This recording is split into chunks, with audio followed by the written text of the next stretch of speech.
Bon après-midi tout le monde, comment ça va? C'est Robin qui est là en direct de la page de J7 Media pour les 5 à J7. Donc les 5 à J7, aujourd'hui, le concept c'est qu'on répond à vos questions et à chaque semaine, j'essaie d'apporter un nouveau membre de mon équipe. Donc cette semaine, je suis avec Joël. Joël qui est l'employée la plus vieille, right? Non, c'est ça, l'employée la plus vieille, donc la personne avec le plus d'ancienneté que j'appelle la reine du design, donc c'est notre directrice artistique. Puis c'est pour cette raison-là aujourd'hui qu'on va aller chercher des questions beaucoup plus en lien avec le design, justement, peut-être si vous posez des questions, comment faire des visuels, comment attirer l'attention des gens sur Facebook, c'est vraiment à ce niveau-là qu'on va se concentrer aujourd'hui. Donc, Joël, si tu nous racontes un petit peu qui t'es, puis qu'est-ce qui t'a amené chez J7, nous raconter un petit peu ton parcours pour connaître ton histoire. Moi, au fond, j'ai étudié en graphisme il y a 6 ans maintenant, presque 7. Puis, à travers différents jobs, à un moment donné, on a tous besoin d'un emploi. Puis, j'ai trouvé l'offre pour travailler chez J7. Je trouvais ça intéressant. J'ai commencé à travailler avec l'équipe. Puis, j'ai été là pour les gros changements qui ont eu lieu dans les 2 dernières années. On a changé beaucoup comment on travaille, qu'est-ce qu'on fait. Puis, c'est super le fun. Puis là, j'ai pris le rôle de directrice artistique il y a un petit peu plus qu'un an. Ça fait 2 ans, c'est ça? Ouais, ça fait ouais, à peu près. Puis que, Cool. Pour toutes les personnes qui sont là, comme je vous dis, nous autres, on a préparé des questions à l'avance. Donc, à chaque fois que vous allez avoir peut-être une question, que vous cherchez peut-être à avoir une question précise, soit générale ou qui est vraiment peut-être axée précisément pour votre entreprise, dans le sens, il n'y a rien qui nous empêche aujourd'hui là, d'aller sur les pages des personnes qui sont là, peut-être qu'ils nous montrent vos visuels, qu'on ait les analyser en direct. Fait que, bref, on est là pour vous. Mais comme je dis, j'aimerais ça garder une ligne directrice aujourd'hui sur le design. Fait que j'aimerais juste ça que dans les commentaires, les gens se déjeunent un petit peu, dites un petit salut, un petit coucou, quelque chose, ou juste pour voir au moins si ça mon onglet fonctionne. comments apparaît, parce que sinon, si je vois pas les questions apparaître. Donc, faites juste envoyer, OK, parfait, Nat qui est là, je viens de voir un bonjour. Excellent, ça semble bien fonctionner. Donc, je vais commencer avec une première question aussi, puis justement, j'aimerais ça que tu puisses me répondre. Donc, si je m'en vais sur un problème, OK? Il y a un Ouais. problème qu'on se fait tout le temps, puis que je me fais souvent demander. Donc, les gens demandent pourquoi ma photo, ils me disent que j'ai trop de texte. Comment que ça fonctionne? Qu'est-ce qui se passe? Pourquoi que j'ai trop de texte dans mon image? Puis bon, pourquoi? Puis comment qu'on fait pour éviter ça? Fait que j'aimerais ça que tu nous expliques un petit peu comment ça marche, ce volet-là, s'il te plaît. Facebook a une règle. Avant, c'était précisément, il disait on veut pas plus que 20% de texte dans la photo. Ce qui était l'ancienne manière de le gérer, c'est que tu allais sur une page, tu mettais ta photo, puis là, il y avait des petits carrés, c'était divisé en 5 colonnes, 5 lignes. Puis là, il fallait dire, OK, ben dans ce carré-là, ce carré-là, ce carré-là, il y a du texte. Puis eux voulaient pas qu'il y ait du texte dans plus que 5 carrés. C'était super comme technique, là. C'était un peu... On n'aimait pas bien ça. Au fond, avec le temps, ce qui est arrivé, c'est qu'ils ont développé, j'imagine qu'ils ont développé l'outil. Maintenant, c'est juste une page sur laquelle on peut aller déposer notre visuel pour se faire dire est-ce qu'il y a trop de texte. Mais la règle du 20% tient encore un peu. C'est sûr que c'est tricky. Des fois, on va faire un visuel, puis on pense que ça va passer. Ah, ça passe pas, mais l'important, c'est vraiment de le tester. Fait que je pense que tu avais préparé un petit exemple qu'on peut montrer, puis peut-être qu'on peut le regarder aussi. Au fond, il y a différentes méthodes là, pour s'assurer qu'un visuel va... Ouais, ouais, montre-le. Puis il y a différentes méthodes pour s'assurer que le visuel va pas dépasser le texte. C'est sûr que rassembler tout le texte ensemble dans un bloc qui va être plus concis, ça va aider. Mais, par exemple, si on regarde le visuel avec l'image faible, mais là, on voit que bon, le texte est tout en bas. C'est sûr qu'il prend moins de place, mais il est quand même trop. C'est quand même trop gros. Tandis que si on regarde celui avec l'image. Excuse-moi. En fait, je sais pas pourquoi, par exemple, l'aperçu ne l'a pas montré au complet. C'est Ah, vraiment la même photo, mais bon. c'est à cause de la longueur de la ligne. Ok, c'est la C'est longueur juste de ça. la ligne. C'est la longueur de la ligne de texte. Tu peux recommencer ton Mais explication, au fond, Joël? on voit avec celui faible que le texte est tout en bas. Bon, il est pas si gros que ça, mais c'est quand même trop. C'est sûr que quand ça dit faible, ça va quand même passer. On va quand même avoir de la portée, mais on va payer plus cher euh, chaque engagement ou peu importe ce pourquoi on paye, on va le payer un petit peu plus cher. Mais si, par exemple, on va à celui qui est élevé juste en dessous, là, on voit le texte prend toute la place et là, ils disent carrément votre publicité pourrait ne pas être diffusée parce que pour Facebook, c'est important d'avoir des visuels qui vont pas avoir trop de texte. Je pense qu'ils veulent éviter justement de la pub qui va être peut-être moins agréable à regarder. Fait qu'à ce moment-là, en réduisant la quantité de texte, ça aide. Si on regarde celle qui est OK, mais on voit, bon, le texte est petit en bas. C'est la même disposition que pour celui qui est faible, il est juste rapetissé. Fait que c'est vraiment, moi, je conseille, en fait, je le fais à tous les visuels toute l'équipe le fait, là, tous les visuels qu'on crée, on les passe là-dedans. Si ça passe pas, on le refait. Puis on le ressort, on reteste. Par curiosité, est-ce qu'il y a des gens qui ont déjà eu ce problème-là ou qui ont déjà fait une publicité et qui ont eu la mention « Ah, votre publicité contient trop de texte ». Puis là, tu sais, je tiens juste à préciser un truc parce qu'il y a des gens qui avaient mal compris ça. On parle vraiment de texte sur l'image. Oui, oui, oui. Parce que ça a même porté à confusion. Il y a du monde qui pensait que c'était trop de texte en haut de l'image, donc dans la portion où est-ce qu'on écrit le texte, finalement qu'on écrit nos paragraphes d'information. Donc c'est vraiment, je sais que ça peut paraître niaiseux, mais si jamais quelqu'un avait peut-être ce doute-là, c'est vraiment le texte sur l'image, pas le texte finalement de toute la publicité comprenant bon les paragraphes en haut. Donc ça, cet outil-là, pour y avoir accès, je vais juste vous montrer. On peut mettre le lien sur le live après. On peut mettre le lien, mais je sais pas s'il y a du monde de l'équipe qui pourrait peut-être ou qui l'écoute en ce moment, qui pourrait le mettre dans les commentaires, peut-être le lien. Mais c'est quelque chose que tu utilises à chaque fois que tu fais un visuel, si je ne me trompe pas, tu l'utilises, right? Non, c'est ça. Puis un truc qui est intéressant aussi, c'est que sur les vidéos, ça fonctionne aussi. Donc, le premier frame d'une vidéo va compter sur la quantité de texte. Donc, si le premier frame d'une vidéo a énormément de texte, la vidéo va pas passer. Merci Marion. Puis, donc, nous, Marion, qui est justement notre motion designer, des fois, on hack un peu. La première frame d'une vidéo, on va s'assurer, ou en tout cas celle qui fait la vignette, on s'assure qu'elle n'a pas trop de texte, puis là, après, c'est la deuxième frame, là, ça part, puis là, il y en a plein, puis c'est correct, mais c'est super important de s'assurer que la première, il n'y en a pas trop. Ouais, ben, en fait, ce que tu viens de... Pour éviter ça, c'est c'est pas nécessairement le premier frame, mais c'est lui par défaut que Facebook va choisir. C'est celui qui s'affiche quand la vidéo est pas partie. Mettons que tu as désactivé que les vidéos partent pas directement sur ton cell, ben c'est l'image qui apparaît à ce moment-là. Donc, est-ce que ça vous éclaire, mettons, d'apprendre finalement comment que Facebook, pour pas que ça vous arrive, parce que comme je vous dis, à la fin de la journée, ça va augmenter votre coût publicitaire. Si votre coût publicitaire augmente, ben votre marge de profit va réduire considérablement. Puis à la fin de la journée, si vous avez, je sais pas, à chaque votre prix augmente de 20%, ben c'est peut-être ça votre marge de 20% de profit. Donc c'est hyper important. Si jamais, puis moi je vous dirais là, ça arrive 50% du temps. Quand je m'en vais aider un client, je regarde dans ses images, 50% du temps, les gens vont travailler avec des images qui ont trop de texte. Puis après ça, ils se demandent pourquoi que la publicité fonctionne pas. En fait, elle fonctionne, mais elle coûte trop cher. C'est un des trucs les plus faciles pour faire baisser votre coût. Donc, même si vous pouvez la diffuser avec du texte faible dans l'image, réduisez le texte tant aussi longtemps que vous n'avez pas la petite flèche... si je la trouve ici, là, ouais, la petite flèche la verte, la flèche blanche, le petit check mark. Ça, c'est tellement fun quand ça apparaît. Merci à chaque fois.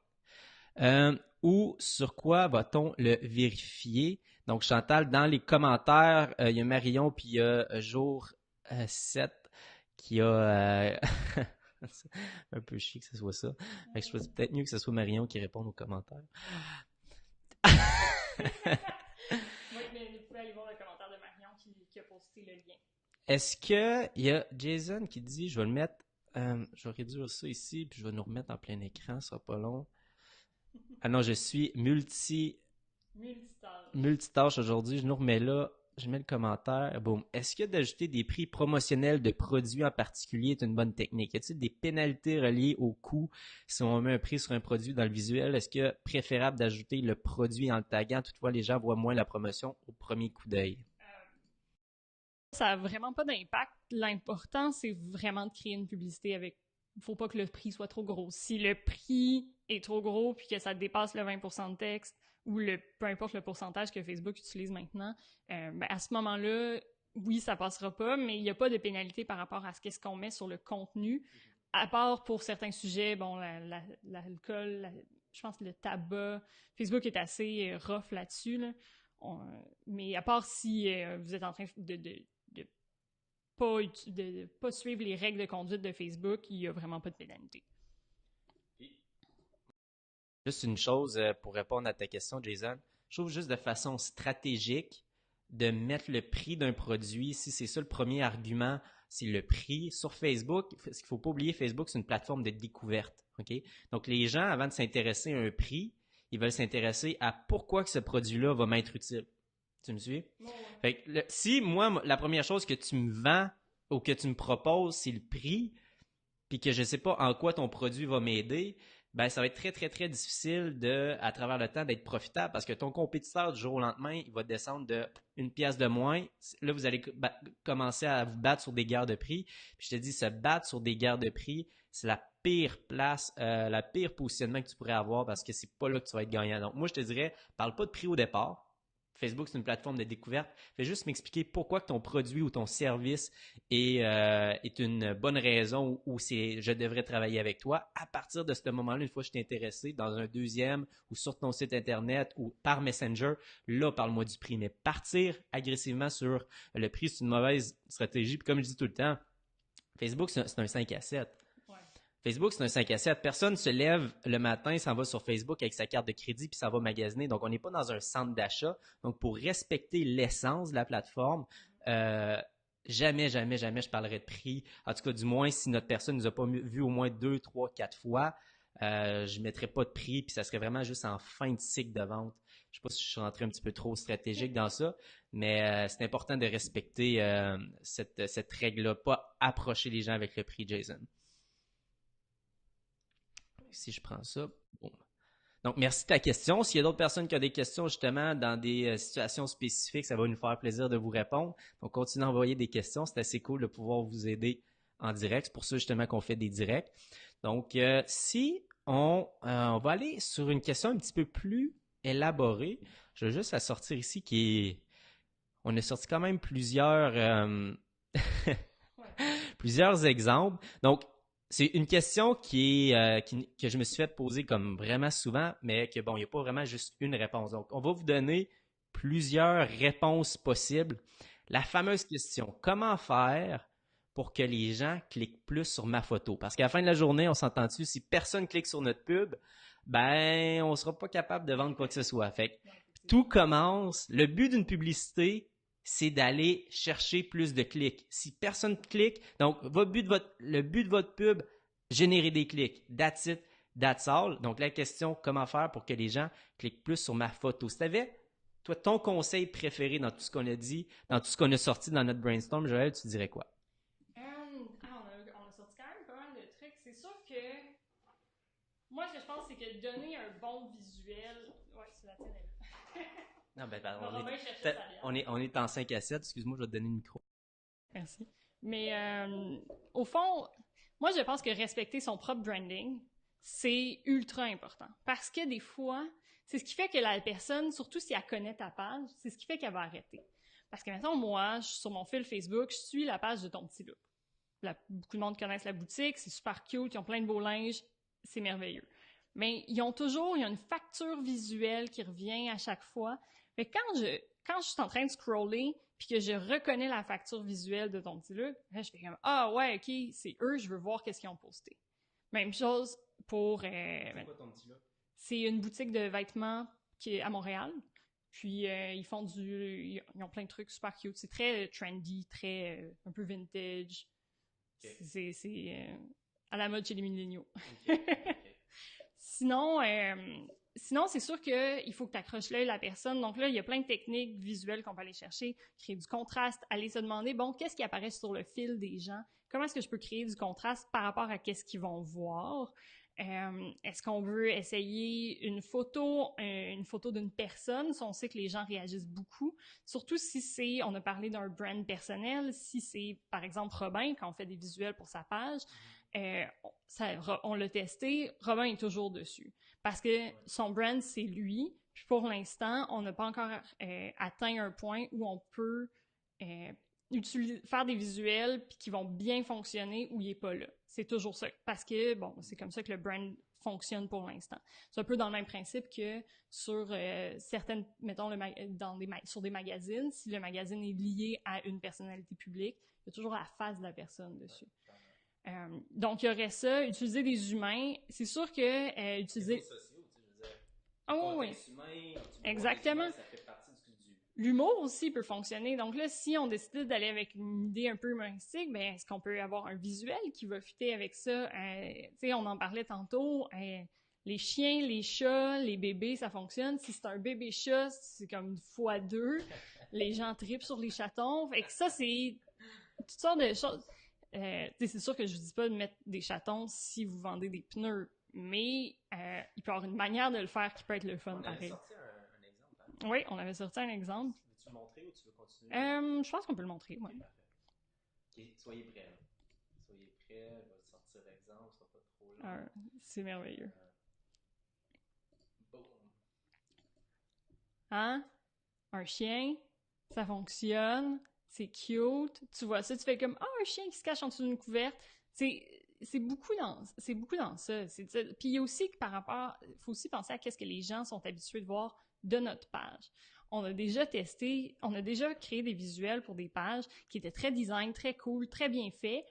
Mais les gens qui étaient abonnés à cette page-là étaient habitués à voir des photos style Snapchat avec un tagline dessus, pas super clean. C'est sûr que les gens, quand ils ont vu ça... Tu cherches ta plug d'ordi? Oui, non, parce que là, Tarek, il m'a pas mis le bon setup, là. Et là, Tarek, tu vas te faire chicaner. Donc, c'est sûr que c'est pas du tout déconcentrant. C'est sûr que quand on est arrivé avec des visuels trop design sur cette page-là, mais qu'est-ce qui arrive? Les gens reconnaissent plus la page. Encore une fois, on parle de facture visuelle. Les gens reconnaissent plus le branding de la page.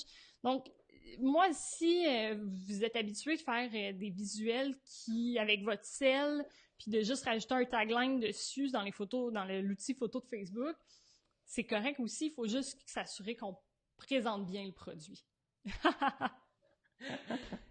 C'est toujours de ma faute. Ah. Dans le fond, si je fais un petit résumé, parce que tu as nommé plusieurs beaucoup de choses qui étaient beaucoup intéressantes. Une des premières choses que t'as peu là. Je vais faire mon DJ. Donc, si je ressors un truc au départ que tu as parlé, c'était la facture visuelle. Ouais. Fait qu'un brand à travers le temps, si, je sais pas, là, nous autres, on prend l'exemple de Gisette, le jaune, c'est toujours le même jaune qui revient tout le temps. Nous autres, pour mon brand, on travaille avec le orange, bleu. Deux couleurs complémentaires. Donc ça, c'est une facture visuelle. C'est des éléments, c'est des couleurs, c'est un logo. Un logo, bon, c'est quelque chose qui va toujours revenir. Oui, c'est le logo, des éléments graphiques, une manière de présenter les photos aussi. Des fois, c'est juste ça, c'est un style de photo qui revient. Les gens sont habitués. Un fond, toujours de la même couleur. On a découpé les photos sont toujours sur le même type de fond. Ça aussi, c'est bon. Tu sais, c'est ce qui fait que maintenant, Apple n'a plus besoin de mettre son logo à la fin d'une pub. On sait quand même que c'est une pub de Apple. Tu sais, eux ont développé cette image-là qui est incroyable. Bon, là, c'est sûr que ça, c'est un exemple d'une multinationale avec un budget de branding et de publicité qui est immense, mais c'est quand même possible à créer sur des plus petits, à plus petite échelle. Oui, absolument. Donc, facture visuelle, j'aime bien ça. Après ça, tu as parlé aussi de contraste. Fait que quand on parle de contraste, finalement, c'est d'aller... On sait que sur Facebook, justement, si on est capable peut-être de contraste, finalement, c'est qu'il y a une grosse différence entre ce qu'on voit d'habitude et ce que finalement, pour que ça sorte du reste des publications. Puis j'avais vu un... Ah, tu vois, on a commencé à laguer. Ça, bon, je sais pas pourquoi ça fait ça. Bon, on va l'accepter. Qu'est-ce que j'avais vu? Un petit truc que j'avais commencé à voir, puis apparemment, ça fonctionne vraiment bien, de mettre sa photo en noir et blanc. Sur Facebook, tout est en couleur. Donc, si on veut contraster avec le reste, faire différent, mettre notre photo en noir et blanc, où j'ai parlé de cet exemple-là la dernière fois, puis encore une fois, j'ai été targeté cette semaine, la photo était à l'envers. Ouais, d'aller jouer avec les... Tu sais, quelque chose de complètement différent. Donc ça crée du contraste, un contraste visuel. C'est comme, ça sort du lot. C'est comme, what the fuck, qu'est-ce qui s'est passé, tu sais? Mais c'est ça. Différent. De faire différent de ce que les gens voient constamment. Tu sais, c'est sûr que le noir et blanc, c'est cool, mais il faut faire attention aussi parce que sur Facebook, la plateforme est comme, c'est un gris pâle. Fait qu'il faut pas que ton image soit non plus trop pâle parce que là, ça va juste comme... C'est vrai. Tu vas scroll through parce que tu vas penser qu'il y a rien, genre. Après ça, tu avais aussi parlé de l'importance de l'humain. Puis ça, je pense qu'il y a beaucoup de personnes qui essayent de se cacher. Puis je pense que c'est normal. Je pense pas tout le monde qui est à l'aise de mettre des photos de eux pour représenter leur entreprise. Mais à chaque fois, je pense que, du moins dans le service, surtout si la personne, c'est elle qui va offrir le service. Je sais pas, je suis massothérapeute, je suis travailleur autonome chez moi, je suis massothérapeute. Ben, à la fin de la journée, j'aimerais ça de savoir c'est qui Guylaine, tu sais, puis pas juste d'avoir une photo générique que j'ai prise sur Internet de deux mains qui est en train de masser quelqu'un. C'est comme, non, mais tu sais, si je vois c'est qui Guylaine, elle me donne envie, elle sourire, ben j'ai déjà un premier lien de confiance qui va se créer, tu sais. On a plein de nos clients qui sont qui ont plein de nos clients, c'est ça, ils ont des petites compagnies, ils travaillent fort, ils sont passionnés de ce qu'ils font, puis c'est tout le temps ça, vous êtes passionné de votre business, mettez-vous de l'avant, puis présentez cette passion-là. C'est facile de parler de quelque chose qu'on aime, puis qu'on mange, c'est tout le temps ça. Puis les gens aiment ça. Et moi, j'aime ça, voir le monsieur de la place de sushi à côté de chez nous. Puis, tu sais, je le trouve sympathique. Puis, il y a aussi ça, tu sais, on vit dans une société qui est très digitalisée de plus en plus. Il y a plein de trucs qui se font par ordinateur. Et encore plus maintenant, le contact humain, puis cette vision, tu sais, cet accès-là aux gens proches aux gens qu'on côtoie, c'est ça qui fait toute la différence. Tu sais. Mm-hmm. Puis, tu sais, pour être vraiment concret, donner un exemple, là, un restaurateur, souvent, une personne, l'image d'un restaurateur, souvent, va être le chef. Ouais. Donc, le chef du restaurant, pour moi, c'est important de voir son visage. On travaille avec un restaurateur, par exemple, je pense à Joe. Joe, à chaque fois qu'on met Joe de l'avant versus un plat générique, plus de réactions, plus de partage, les gens, ils ont un lien émotionnel beaucoup plus fort qu'avec un plat de pâtes, là, tu sais. Oui, puis c'est parce qu'il y a ça aussi, tu crées un lien avec la personne. Tu l'apprécies, tu as envie souvent aussi, on a envie d'encourager les gens qu'on aime, puis qu'on trouve le fun, puis fait qu'il y a ça qui est super important, là. Pour dire à Mike, il disait rapprochez-vous du micro quand vous parlez, s'il vous plaît. C'est qu'à chaque fois que quelqu'un parle, il faut que je change de source. Mais là, je viens de donner un petit peu plus de gain, Mike. Fait que je t'ai entendu, je t'ai écouté, j'ai vu ton commentaire, puis ça devrait mieux fonctionner. Peut-être si tu peux me confirmer que le son est un peu plus fort. Mais je viens de faire en tout cas quelques changements sans qu'on ait à se rapprocher. J'ai boosté 2-3 petits trucs. Et tu me diras si c'est mieux. Il y a Stéphanie qui pose la question, est-ce que ça va être en rediffusion? Oui, je te confirme, sa page de G7, là on est à l'épisode numéro 3, on va les garder sur la page. Je sais pas à combien qu'on va se rendre, mais tant aussi longtemps qu'on va créer du contenu, ça va toujours être disponible sur la page en rediffusion. Donc, Jo, est-ce que j'ai fait un petit recap de ce qu'on avait parlé. Y avait-tu d'autres choses, d'autres conseils que tu aurais dit pour inciter les gens à cliquer plus sur notre visuel? Est-ce que tu aurais d'autres trucs à partager? Puis là, ben, effectivement, je pense que quelque chose qui est important, c'est que la publicité qu'on crée soit ultra claire. L'important, c'est que la personne, t'as pas besoin, quand tu vois un visuel puis que tu comprends pas instantanément c'est quoi, qu'est-ce que la personne est en train d'essayer de me communiquer, c'est sûr que t'arrêtes pas. C'est, tu sais, si tu me vends du linge puis que je comprends pas que c'est un t-shirt qui est devant moi, c'est sûr que j'arrêterai pas pour comprendre c'est quoi le t-shirt puis pourquoi je devrais l'acheter. Donc, à ce niveau-là, moi, ce que je suggère, c'est peu importe comment vous prenez vos photos, peu importe les moyens que vous avez, ça peut être bien simple, mais de juste avoir une bonne photo qui est claire, qui est pas trop sombre, on voit bien le produit, on comprend qu'est-ce qu'on essaie de vendre. On met pas 22 typos sur un visuel. Je pense que c'est probablement le meilleur conseil que je peux vous donner aujourd'hui. C'est assez. On met pas trop de texte non plus. Bon, ça, c'est sûr que Facebook l'encourage pas, fait que ça aide. Mais essayez pas d'aller dire « Ah non, mais c'est pas grave, tu sais, je vais mettre un petit paragraphe, mais je vais le mettre tout petit. » Les gens ne liront pas plus. On garde ça minimaliste, puis on revenait à l'essentiel. Parce que c'est ça qui va faire la différence. C'est de dire, on est à l'essentiel du message. C'est quoi le core de ce que je veux communiquer avec les gens quand je le mets sur ma page. Puis, s'il y a des éléments qui sont de trop, ben c'est pas nécessaire. T'sais, si dans ma photo de mon t-shirt, il y a 2 robes à côté puis qu'on mélange les tissus, on les enlève. Si c'est pour distraire les gens, on enlève tout ça. Un truc moi, un des meilleurs trucs que je me suis fait donner pour ça, c'est de dire, quand tu regardes une photo, c'est pas comme une vidéo où là, il y a du mouvement, puis c'est correct s'il y a des détails qui dérangent. Une photo, t'as le temps de t'attarder à chaque détail, puis s'ils sont dérangeants, tu vas les voir encore plus. Okay. Puis c'est pour ça que on photoshop beaucoup les visages quand on fait de la photo. En fait, c'est vraiment juste pour ça. C'est parce qu'on remarque encore plus les détails qui sont un peu dérangeants. Donc il y a ça, c'est vraiment d'aller là, garder ça à l'essentiel, puis garder ça plus simple, puis c'est payant. J'ai une question pour toi en lien par rapport à ça. Est-ce que ça serait meilleur de faire une photo, mettons une photo de produit, OK, bon, tu restes avec un t-shirt.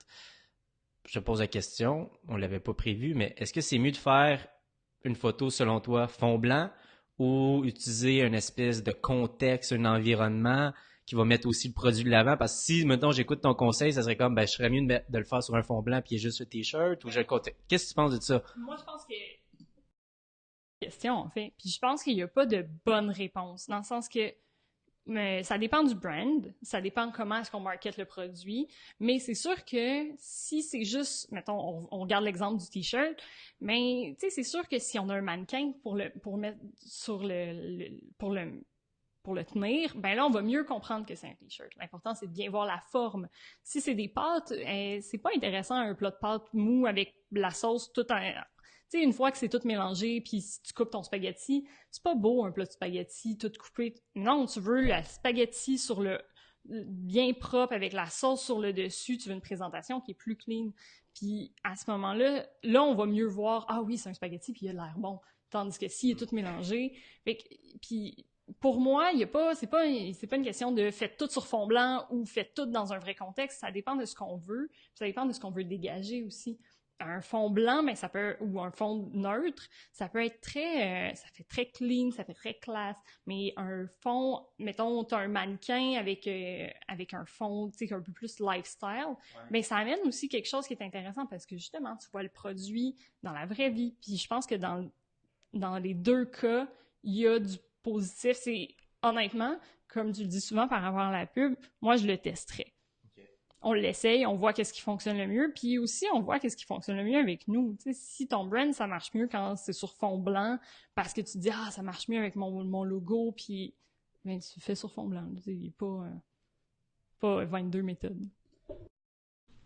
Tu sais, je veux dire, il y a des techniques aussi, il y a des techniques photo où est-ce que tu peux être dans un environnement, mais mettre ton focus sur l'élément, puis le reste, bon, on sent qu'il y a un contexte, mais c'est plus flouté. Donc là, il est vraiment dirigé où est-ce que le focus est, ce qui fait que le reste est un petit peu flou, mais on voit le contexte. Puis il y a Christian qui dit, donc comme le dessin en arrière de vous est intriguant, fait que tu vois, on perd l'attention des gens. C'est nos voisins. Jean, on perd l'attention des gens. C'est des dessins de nos voisins. Sur lesquels on n'a pas beaucoup de contrôle. C'est pas nous qui... OK, good. Fait que c'était vraiment intéressant. Fait que ça, c'était plusieurs trucs. Fait que si je vais juste les répéter là, vraiment en bullet point pour faire ce cours. Donc, on a parlé de contraste, on a parlé d'y aller avec l'aspect humain qui fonctionne bien, d'utiliser un aspect minimaliste, de garder une ligne directrice et... Ben, moi, je pense que faire ça simple. Faire ça simple, ça serait une des meilleures. Donc, le côté minimaliste. Good, excellent. Donc, comme j'ai vu qu'il y avait des questions tantôt. Donc, ça ici, je clique un peu, je vais le faire apparaître à l'écran. Donc, Laurence, la question de Laurence. Quand notre page sert qu'à relayer de l'info de mes membres, mes commerçants, y a-t-il une meilleure stratégie pour générer du passage, des commentaires et des rebonds vers les pages de mes membres? Ça, je pense que c'est une question pour toi. Mais j'ai de la misère à comprendre le contexte parce que... J'ai l'impression que c'est comme mettons que t'as une rue commerçante, puis là, t'as plein de commerçants, puis là, toi, t'es la page de la rue commerçante, fait que tu veux mettre... Ça peut être ça? Ouais. Mettons, si c'est le cas, fait que mettons, c'est comme le centre Eaton. La page, c'est le centre Eaton, puis c'est pour Pour les magasins. apporter... Ben, regarde, je vais peut-être prendre une autre question d'ici là. Laurence, si t'es encore là, si t'es encore sur live, peut-être de me confirmer, parce que je sais pas trop sur quel pied danser avec cette question-là. Puis je vais pas dire n'importe quoi, puis finalement, que ça soit pas intéressant. Mais je vais y aller avec Joël. Donc, Joël, quel est le meilleur outil gratuit sur le web permettant de créer du contenu? J'utilise récemment Canva, que j'aime bien, mais en avez-vous d'autres à suggérer? Donc, c'est intéressant parce que c'était une des questions qu'on avait dans notre banque de questions. Donc c'est quoi les logiciels que tu me recommandes, Joël? On avait sorti une petite liste. Je te passe le micro. Et c'est sûr que Canva, ça faisait partie de la liste. Je pense que c'est un logiciel c'est facile à utiliser, c'est simple. Ils ont une pas pire banque d'images gratuites, ce qui est quand même intéressant.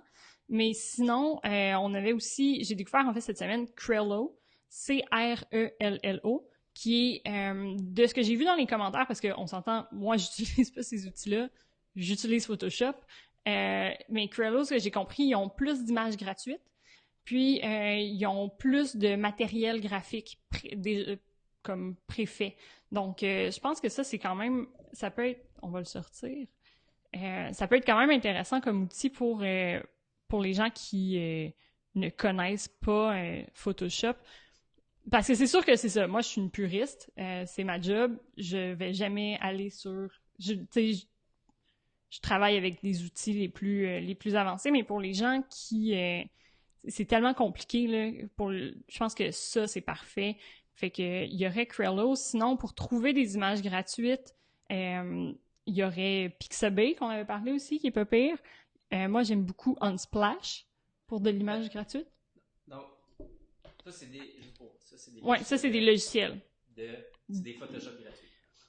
Ouais, un équivalent. C'est avec peu de fonctions, le minimum, prendre une image, mettre du texte par-dessus, placer... on peut choisir ses propres images, ce qui est quand même ce que je trouve vraiment cool. On peut rajouter ses propres designs si on en a. Exemple, si on a une banque d'icônes. Mais sinon, ouais, c'est à peu près ça. Et ça, dans le fond, puis on va le séparer en deux. Donc, Crello et Canva pour faire des montages photos. Donc, si vous voulez faire des montages, c'est-à-dire faire un agencement de texte et d'images, utilisez ces deux logiciels. Après ça, c'est le fun d'avoir des belles images. Puis on avait sorti des banques, donc des logiciels qui sont des banques d'images gratuites, parce que là-dessus, tu avais quelque chose à dire. Là. Les gens pensent qu'ils peuvent arriver sur Google, prendre n'importe quelle photo, mais c'est dangereux de se faire bannir. Là. Ben ça, ce qui est super important pour moi, c'est pas parce qu'une image est sur Internet qu'elle est gratuite. Et ça, c'est quelque chose qui est bien difficile pour beaucoup de monde à comprendre. La photo, c'est pas parce que on la trouve sur Google qu'on a le droit de l'utiliser dans notre pub. Faut faire très attention. Il y a des droits d'auteur sur ces photos-là. Il y a des gens qui les ont pris, qui sont des professionnels, puis qui ont le droit d'être payés pour leur travail. Donc, ça, c'est quelque chose d'important. Puis, il y a des ressources gratuites pour trouver des photos. Sur Crello, sur Canva, il y en a. Sinon, il y a Pixabay qui est intéressant. Je pense que Marion a mis dans les commentaires le lien pour Unsplash, qui ont une sélection absolument magnifique de photos gratuites. Unsplash.com, pour vrai, moi, c'est une de mes ressources. Si on cherche des beaux fonds d'écran, entre autres, là, numéro 1. C'est vraiment, vraiment cool. Surtout pour des visuels, des fois, qui vont être un peu plus... Sinon, sur Google, il y a l'option, dans les options avancées, de faire une recherche pour des photos qui sont libres de droit. Donc, ça aussi, ça peut être une ressource intéressante si on cherche des photos. Puis, il y a Ariane dans les commentaires qui disait qu'elle aime bien PicMonkey. Je connais pas, mais tant mieux. Ça peut être à explorer quand vous cherchez des visuels. Mais le truc... PicMonkey, c'est comme un Canva. Ça se peut. Mais le truc qui est important aussi à noter, c'est que même si on utilise des photos, autant des photos stock, nous-mêmes on en achète quand même régulièrement, ou des photos gratuites sur des banques d'images libres de droit, je pense qu'il y aura jamais rien qui va battre une photo qui vient de vous autres, qui a été créée pour une vraie photo, pas juste, c'est ça, pour moi ça a beaucoup plus de valeur. Puis la photo, elle va être moins belle. Puis des fois, je trouve que ça a plus de valeur. Ben, c'est sûr que ça dépend à quel point elle est moins belle, on s'entend. J'ai une anecdote là-dessus. Vas-y. Tu vas switch les micros? Oui, mais... Ouais, c'est ça, j'ai une anecdote par rapport à ça, parce que je trouve ça intéressant ce que tu dis. Donc ça, c'est des banques d'images, effectivement, qui sont gratuites, mais bon, qui dit que c'est gratuit, tout le monde peut l'utiliser, puis du jour au lendemain... notre publicité qu'on va avoir faite, notre compétiteur va utiliser la même photo. Puis j'avais fait un test avec une cliente qui, elle, était dans le domaine des soins. Donc, on parle de spa, de massage, pédicure, machin. Puis je te jure, on avait fait un test avec des super de belles photos stock, justement à Shutterstock, ça vaut je sais pas combien les photos, nous autres on a notre abonnement, versus une photo prise avec le sel sur place. OK? La lumière était moins belle, on comprenait pas tout, mais la photo qui était prise avec le sel versus la photo stock était super bien pensée, l'éclairage de malade, puis tout, tu sais. Personne n'est jamais capable de faire ça avec un sel, on s'entend. Il y avait plus de clics sur la photo qui avait été prise au cell phone sur place, où est-ce qu'on voyait le staff travailler au lieu que ce soit la photo stock. OK. Absolument pas surprise. Pour moi, c'est ça qui amène la valeur. Puis on revient encore à l'aspect humain qui fait toute la différence. Les gens voient, il y a ça aussi, là. On est rendu habitué, là. De la pub, là, sur Internet, on en voit, là, 200 par jour. Puis c'est même pas une exagération, là. Fait on le sait, on connaît ça, la pub. Nous, on la voit encore plus parce qu'on fait ça. Puis quand ça a l'air fait par un humain, ça amène la valeur, puis on s'en rend compte. Et moi, c'est ça, j'aime toujours mieux si le client est capable de m'envoyer une photo de son plat, ou de son party, ou de son événement, peu importe, toujours plus de valeur. Ça paraît, les gens se sentent plus interpellés par ces choses-là, puis ça fait une différence. Je suis pas du tout surprise par ton anecdote. Puis... non, ça avait été... Tu sais, c'est pas pour enlever de la valeur à un travail. Tu sais, c'est sûr que si on est capable si on a moyen de se payer un photographe, puis de dire, ah oui, on va faire venir un photographe, et on va faire des belles photos, là, c'est sûr que ça aussi, ça a de la valeur. C'est des vraies photos, puis en plus, du vrai endroit, puis en plus, sont belles. C'est sûr que là, mais je comprends que c'est pas tout le monde qui a des budgets pour ça non plus. Il y a il y a un truc que je voulais parler. C'est puis quelque chose que je trouve intéressant puis que tout le monde peut faire, autant que, tu sais, tantôt on a vu où est-ce que vos clients se cachent, puis bon, on voyait un chien qui se cachait. Ouais. Puis moi, je trouve que ça, c'est tellement un concept intéressant, puis que les gens, il faut qu'ils comprennent visuellement. Il y a deux façons de travailler, j'ai l'impression. C'est que soit tu es très by the book, c'est-à-dire, voulez-vous faire affaire avec moi? Puis là, on voit comme, ça c'est le titre de l'image, puis on voit comme deux mains se serrer. Tu sais, dans le fond, c'est très, très, très... comme ultra générique.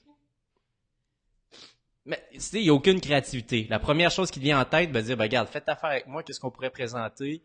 ben on va mettre une image de deux personnes qui se serrent la main, puis ça serait une bonne photo. Ou au lieu d'y aller dans un concept, Bon, ouais. moi c'est ce que j'aime, c'est quand tu arrives dans un concept, c'est-à-dire, est-ce qu'au lieu de dire, est-ce que vous pouvez faire affaire avec moi, d'y aller dans une façon un petit peu plus originale de présenter cette situation-là, puis là, live en direct, là. Fait qu'au lieu que ce soit un concept où est-ce qu'on voit deux personnes qui se serrent la main, ce serait quoi un concept plus intéressant, une façon un petit peu plus humoristique peut-être, ou plus convaincante, ou plus hors de l'ordinaire pour transporter le même message. As-tu quelque chose qui vient d'être, puis je vais travailler aussi avec toi, là, si Mais je l'avais pas préparé, là, mettons cet on peut exemple-là. faire on peut faire l'exercice qu'on fait, Marion, Audriane puis moi, Audriane étant notre rédactrice. Des fois, ce qu'on va faire, c'est quand on veut arriver à des concepts un peu comme ça, on va se dire, OK, c'est quoi les mots qui sont liés avec le concept qu'on veut avoir? Donc, mettons là, on voudrait dire que, bon, là, ce qu'on veut inspirer, c'est de la confiance. On veut dire, faites-nous confiance. Fait que là, on va trouver, OK, bon, là, on a de la confiance. C'est quoi des symboles de la confiance? Puis là, on va trouver des manières à travers ces symboles-là, parce qu'au fond, vu qu'on est sur Facebook, encore une fois, on veut être très simple pour que les gens reconnaissent directement qu'est-ce qu'on veut faire. Donc, ça, c'est une des méthodes qu'on utilise. Que, honnêtement, d'habitude, c'est quand même assez efficace. On réussit à trouver des trucs quand même, des fois, un peu loin, là, puis ça nous aide à aller. Mais je ferais peut-être pas l'exercice en live, par exemple, parce que ça peut quand même être long, là. Tu sais, on passe d'habitude 20 minutes à se poser des questions, chercher des synonymes, chercher des symboles similaires. OK, qu'est-ce qui représente la confiance? Pourquoi est-ce que les gens font confiance? Puis là, on découle de ça. Fait que, mais ça peut être un exercice qui est intéressant à essayer.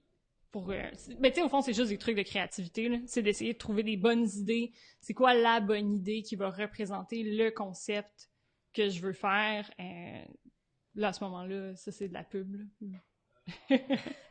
Ouais, non. De sortir un concept vite comme ça, mais tu sais, je sais pas moi, ce qui me venait instinctivement, tu veux représenter la confiance.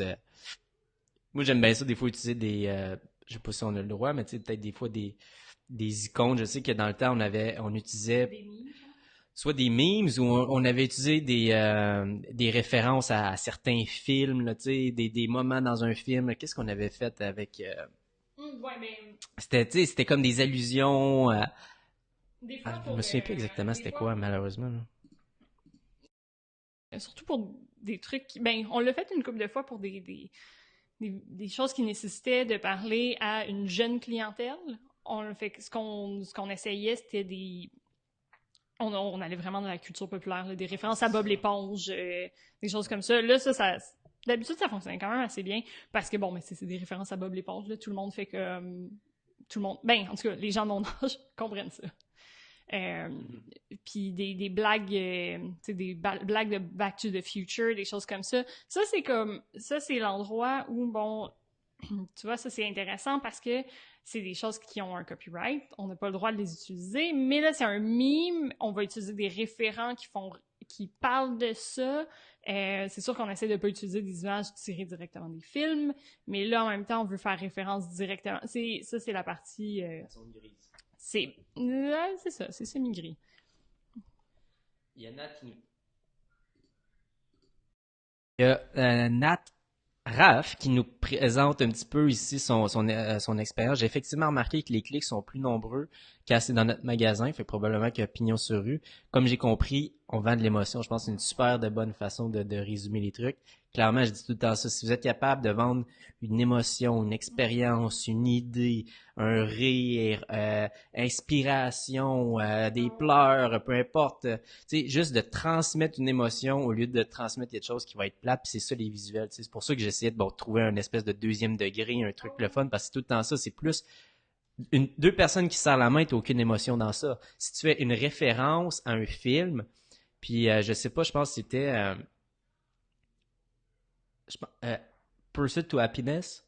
Tu sais, je pense que le gars, il a pas de job, puis à un moment donné, il y a quelqu'un qui lui offre une chance de travailler ou quelque chose comme ça. Il me semble qu'il y avait un moment comme ça dans le film. Fait que, tu sais, je sais pas si on utilise cette image-là ou on fait référence à ça, ben, les personnes, ils vont avoir vu de Pursuit of Happiness, ils savent à quel point que, hey, cette rencontre-là, Bon, ça a tout ouais. changé sa vie. Fait que là, la personne qui va voir ça va me dire, ah, mais c'est peut-être une opportunité pour moi. C'est peut-être que, comme lui, qui a rencontré la bonne personne qui a donné sa job, Ouais. ça va être la même chose pour moi. Bref, en tout cas, Fait que j'espère que j'ai pas été trop flou dans cette explication-là, mais c'est difficile de raconter un petit peu de l'intangible comme ça, mais c'est ça quand même qui fait toute la différence à la fin de la journée avec une bonne puis une mauvaise pub, right? je pense que pour bouncer là-dessus, un truc qui est vraiment intéressant, c'est de se dire, dans la culture populaire, il y a beaucoup de moments qui sont liés à des grandes émotions. Tu vas regarder un film, ça va, tu sais, on va regarder Le Roi Lion, quand Mufasa meurt, moi je pleure encore.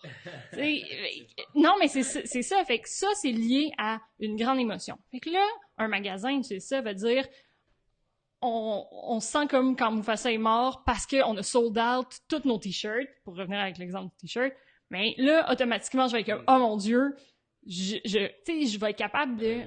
Ben, c'est ça. Puis là, c'est juste de jouer avec, avec des codes d'empathie. Comment est-ce que je peux être empathique avec cette personne-là? Comment est-ce que je peux lui faire comprendre l'émotion que je veux qu'elle ressente? Comment est-ce que... Fait que c'est ça. Je continue son témoignage que Nat elle a continué dans une autre partie de réponse.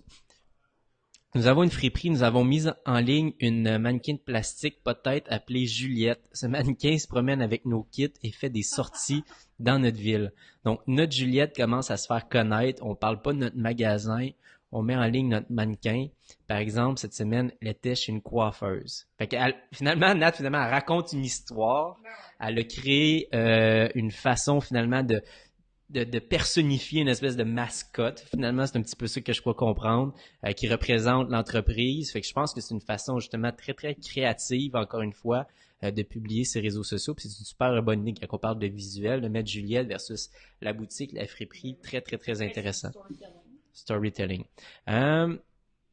Tommy qui me pose la question, ben, est-ce que c'est encore une bonne avenue Facebook si on a un engagement moyen sur notre page ou en tant que fabricant, je suis mieux de me tourner vers Instagram / infolettre. En fait, si j'ai une réponse pour toi, Tommy, c'est pas compliqué, c'est que si tu n'as pas d'engagement sur Facebook, pourquoi tu en aurais plus sur Instagram? En règle générale, les règles sont les mêmes. Hein? Instagram appartient à Facebook. Donc, à l'heure actuelle, je pense qu'il faut que tu comprennes pourquoi tu n'as pas d'engagement. Parce que l'engagement, peu importe la plateforme, que tu sois sur LinkedIn, que tu sois sur Pinterest, que tu sois sur... Aujourd'hui, les réseaux sociaux, tu sais, c'est 50% du temps investi sur Internet et sur des réseaux sociaux. Je sais pas si tu savais ça. Puis, que tu sois sur Twitter, tout le monde, ce qui cherche à générer, ben, dans le fond, tous les moteurs de recherche, les algorithmes, si vous voulez les appeler de façon plus technique, vont fonctionner avec l'engagement. Google, à la fin de la journée, il va montrer le résultat de recherche qui a le plus d'engagement, qui a le plus de clics. Fait que si tu n'as pas d'engagement, même chose. Ton infolettre, pourquoi les gens devraient l'ouvrir? Fait que moi, je pense que c'est pas ta solution, tu la trouveras pas en quittant Facebook. À l'heure actuelle, il faut que tu apprennes à générer de l'engagement, à créer du bon contenu. Puis les fondations, que je reviens tout le temps, pour moi, c'est quoi? C'est de connaître exactement par cœur c'est qui son client. Puis après ça, comprendre et connaître les bonnes façons pour transmettre le bon message, ce qu'on est en train de parler aujourd'hui, mais de façon plus visuelle qu'on aborde le sujet aujourd'hui. Fait que pour répondre à ta question, Tommy, faire un exil de Facebook va pas régler ton problème. Si l'engagement est moyen, si tu changes de plateforme, ça m'étonnerait que magiquement les choses commencent à mieux aller. C'est de comprendre, retourne à la base du marketing, retourne à la base de comprendre c'est qui ton client idéal, puis essaie d'y parler directement et de la bonne façon. À partir de ce moment-là, crois-moi, je te garantis, tu vas avoir des meilleurs résultats à la fin de la journée. Donc, Nat qui dit qu'on avait bien compris son histoire, mais c'est vraiment intéressant. Merci de ton partage. C'est vraiment cool d'avoir raconté cette petite anecdote-là. Si on publie une vidéo, puis l'engagement n'est pas au rendez-vous, à part la booster, peut-on la republier dans quelques semaines? Quelle est la durée de vie d'une publication? Pour que... Ben, en fait, c'est... La réalité, c'est que si tu publies ta vidéo un peu plus tard, puis qu'elle n'a pas marché la première fois, tu peux réessayer, puis honnêtement, c'est pas une mauvaise tactique de, mettons, je sais pas, peut-être que tu l'as publié le jeudi soir, puis il était, c'est ça, il était, je sais pas, 5 heures, puis là tu dis, ben je vais essayer, mettons, un mardi matin 8 heures. Ça peut être une bonne technique. Si ça n'a pas fonctionné, je sais qu'il y a beaucoup de filles sur Instagram qu'ils vont mettre une publication sur leur compte, des filles là, qui cherchent à aller chercher beaucoup de likes, puis si dans les premières 15 minutes, ils n'ont pas comme tant de likes, ils délitent la photo. Ils ont compris, eux autres, c'est des influenceurs, c'est des personnes qui ont, c'est du monde habitué de le faire, puis ils vont le déliter direct. Fait que souvent, à la fin de la journée, je te dirais, c'est pas une question de timing, c'est pas une question de si je le republie plus tard, ça va fonctionner. C'est très, très, très rare que j'ai vu un truc que, quand je réessaye plus tard, magiquement, il fonctionne. C'est très rare. À la base, je me questionnerais plus sur la nature de cette vidéo-là. Moi, si je resserrais un truc, ça serait peut-être de tester une version différente. Si c'était une vidéo un petit peu plus corpo, filmée de façon professionnelle pour transmettre un message, moi, j'irais d'une façon un petit peu alternative. Je me dis, OK, ben là, j'essaierais peut-être de le filmer avec un téléphone. Puis by the way, je vais lancer mon nouveau funnel bientôt. Vous allez peut-être voir les deux. J'ai fait une version où est-ce que je le filme avec mon cellulaire, puis on a fait une version filmée plus studio. Mais je vais tester les deux versions. Je vais voir laquelle qui fonctionne le mieux. Donc, à partir de ce moment-là, comme je te dis, c'est beaucoup plus sur la nature de ta vidéo, la façon qu'a été faite, le message, que le moment de la republier. Parce que honnêtement, si ça fonctionne pas, de façon organique, bien souvent, ça fonctionnera pas plus avec du budget. La réalité, c'est que moi, je mets juste du budget sur ce qui fonctionne. Parce qu'au début, j'en mets pas. Mais je vais lancer mon contenu, mes minutes Facebook, par exemple, mes lives Facebook. Au début, je mets pas de budget. Mais si je vois qu'il a bien fonctionné, là, je vais mettre du budget. Fait que c'est tout le temps, si ça marche pas au départ, je mets pas de budget. Je teste quelque chose de différent. On est rendu à combien de minutes Facebook? Disais, avant d'arriver à la minute Facebook, des petits concepts qu'on a testés, on a fait combien? On a fait 4, 5, 6, 7? Tu sais, au départ, tu fais tes lives, qui fonctionnent très bien. Après ça, on a testé des visuels animés avec des photos ou avec du texte qui bougeait, des trucs. Marion avait fait plein de trucs vraiment cool avec des motifs, c'était vraiment nice. Après ça, tu avais testé une première minute Facebook qui fonctionnait quand même bien, mais la qualité de notre matériel vidéo à ce moment-là était un petit peu moins bonne. Ouais, on a fait des recaps de live, mais ça, c'était sur la page de J7, par exemple. Fait que l'engagement n'est pas le même. Ouais, je l'avais testé ce matin. Tu l'avais testé? Ouais. OK. Bon. Je suis pas au courant de tout.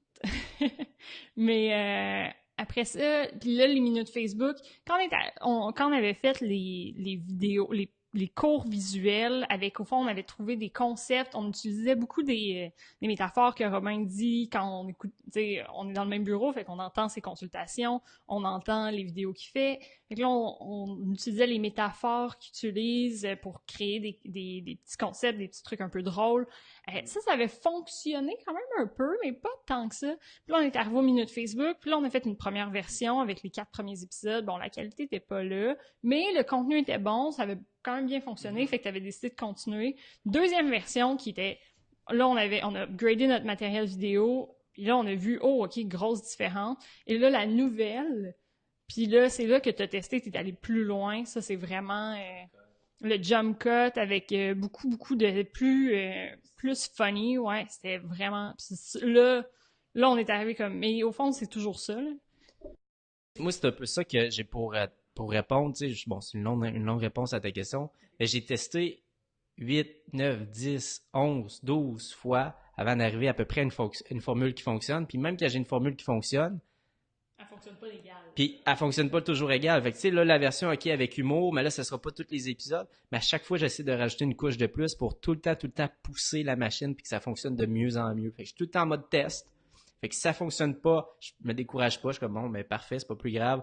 On réessaye quelque chose d'autre, on réessaye quelque chose d'autre, on réessaye quelque chose d'autre. Fait qu'au contraire, au lieu de le reposter plus tard ou de le booster, non, je teste des formats différents, des façons de travailler différentes, ma façon de partager mon contenu de façon différente. Un autre truc qui pourrait être Un peu. peut-être être intéressant, je sais pas c'est quoi la vidéo, ça dépend toujours, mais c'est peut-être d'essayer un montage différent aussi. Est-ce que, mettons que c'est une vidéo corpo, mais peut-être que essayer un montage plus court. La vidéo, elle dure combien de temps? Est-ce qu'elle dure 1 minute? Est-ce qu'elle dure 10 minutes? Si c'est une vidéo de 10 minutes, ben là, on va l'essayer en bas d'1 minute. Peut-être même qu'elle fonctionnerait bien sur Instagram, ça dépend un peu ça dépend vraiment de ce que vous avez fait. Est-ce que la vidéo, c'est juste la vidéo? Est-ce qu'il y a du motion design? Est-ce qu'on pourrait rajouter quelque chose par-dessus pour la rendre plus intéressante? Et avec la même vidéo, on peut faire à peu près là, 20 versions différentes. Nous, je sais que Marion, elle essaie tout le temps plein d'affaires, puis là, on fait comme, OK, ça va être ça, puis là, on va le tweaker de même. C'est toujours on teste beaucoup, beaucoup de choses. Ça nous arrive de trouver une formule gagnante du premier coup. Je pense que ça arrive des fois. Des fois, là, on teste quelque chose, puis on fait comme, ça marche, puis on tripe. On est comme des enfants. Mais c'est très, très rare. D'habitude, là, ça va prendre entre 5 et 10 versions avant d'arriver à quelque chose qui va être... Tu sais, je te dis pas que la première version est vraiment, vraiment poche, là. Mais mettons, les 5 premières versions, c'est un peu rocky. Après ça, entre 5 et 10, là, on commence à avoir des résultats, puis là, à partir de 10, d'habitude, ça marche. Puis là, on dit, OK, comment est-ce qu'on peut faire pour faire mieux? Mais on a quand même 10 versions avant. C'est ben... Tu sais, les campagnes qu'on fait, là, c'est très rare qu'on a en bas de 10 visuels testés. Puis des affaires, là, ça part dans tous les sens, là. Okay. Hey, il y a José ici, José qui nous fait, qui nous dit un petit salut, un petit coucou. Allô, allô José, j'espère que ça va bien. Donc, nous autres, côté contenu, c'est pas mal ça qu'on avait préparé. En même temps, il y a eu les questions qu'on a prises. On arrive quand même bientôt à 1 heure. Donc, s'il y a encore peut-être une question ou deux qu'on pourrait répondre, idéalement en lien avec, pour respecter un petit peu là, les thématiques. Donc, quelque chose en lien avec peut-être le visuel. Visuellement, comment qu'on fait pour réussir sur Facebook? Si vous avez quelque chose qui vous vient en tête personnellement ou des concepts généraux, n'hésitez pas à poser la question. Donc, Juliane qui était contente de la réponse. Donc, merci à toi pour ta question. Est-ce qu'on peut intégrer notre stratégie Facebook dans LinkedIn? Moi, je te dirais oui, Michel, à quelque part, parce que c'est exactement moi ce que je fais à l'heure actuelle. J'ai pas commencé à développer du contenu unique pour LinkedIn. Les minutes Facebook, justement, que je poste à tous les mardis matins, celles qui fonctionnent bien, j'ai testé sur LinkedIn. C'est 2 médiums complètement différents, mais je teste. À l'heure actuelle, est-ce que ça donne des bons résultats? C'est sûr que je devrais peut-être adapter les choses un peu. Normalement, bon, une plateforme va avoir ses règles, puis une autre plateforme va avoir ses règles. Comme je dis, ça coûte rien de l'essayer. Moi, je le fais. Je peux pas dire que ça donne les meilleurs résultats, par contre, parce que LinkedIn a quand même un autre code de langage, puis mes trucs sont quand même... Moi, je parle beaucoup de éduquer et divertir, puis j'essaie tout le temps de pousser de plus en plus le côté divertissant. Mais LinkedIn, c'est moins cet aspect-là qui fonctionne, tu sais. C'est comme moi... C'est qui le clown, lui, tu sais? Ah non, mais en tout cas, dans mon cas. Mais dans ton cas, Michel, je sais que t'es conférencier. Fait que je pense que c'est pour être quelque chose qui fonctionne bien sur les deux plateformes. Bref, je t'encourage vraiment à l'essayer. Si j'ai un conseil pour toi, intègre. Maintenant, tu peux intégrer nativement des vidéos sur LinkedIn. Nativement. C'est-à-dire que c'est pas un lien qui pointe vers une vidéo.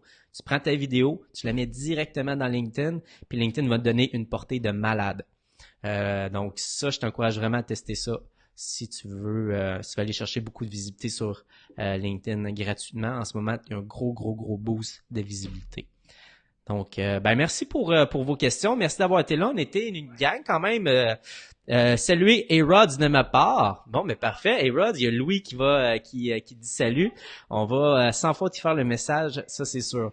Donc, merci à tout le monde d'avoir été là. Ça a vraiment été cool. Merci pour vos questions. Merci de votre participation. Si j'avais peut-être une petite demande. Donc, si vous voulez peut-être partager live à votre entourage, c'est quelque chose qui pour nous, c'est peut-être un meilleur coup de main. Si moindrement vous avez apprécié, pour nous, c'est un gros levier que d'utiliser votre réseau de contact pour que vous partagez notre message. Donc, honnêtement, si vous pouvez partager live, ça ferait extrêmement plaisir. Merci à tout le monde d'avoir été là. Comme je vous dis, on a pris un petit peu cette habitude-là. On va prendre cette habitude-là. Ouais. Tous les vendredis, 5 à 7. Nous autres, on commence le 5 à 7 à 3 heures. On est comme ça, hein? Donc, merci à toi, Joël, d'avoir été là. Ben, merci beaucoup, Robin. C'était le fun de faire mon premier live aujourd'hui avec toi. J'étais vraiment contente. Puis merci pour vos questions. C'est super intéressant. Puis si dans les futurs lives, vous avez des questions de design, ça va me faire plaisir de venir vous voir et d'y répondre. Dernière chose, si vous avez des questions qui vous viennent d'ici la semaine prochaine, n'hésitez pas à écrire sur la page de J7 Média directement, ou je vous invite aussi à aller sur le groupe qu'on vient de créer. Donc, on peut répondre aux questions directement, puis qu'on prend des questions qu'on a vues aussi. Donc, le groupe, c'est Publicité Facebook pour francophones. Allez vous abonner au groupe Publicité Facebook pour francophones. Abonnez-vous. Vous pouvez poser vos questions dans le groupe, que ce soit moi, il y a plein de personnes qui peuvent répondre à vos questions. Puis à chaque semaine, là, avant de commencer les lives, on va piocher de l'information qu'on a vue à l'intérieur. Fait que peut-être que votre question va être répondue après ça dans un live. Donc, merci à tout le monde d'avoir été là. Bye bye.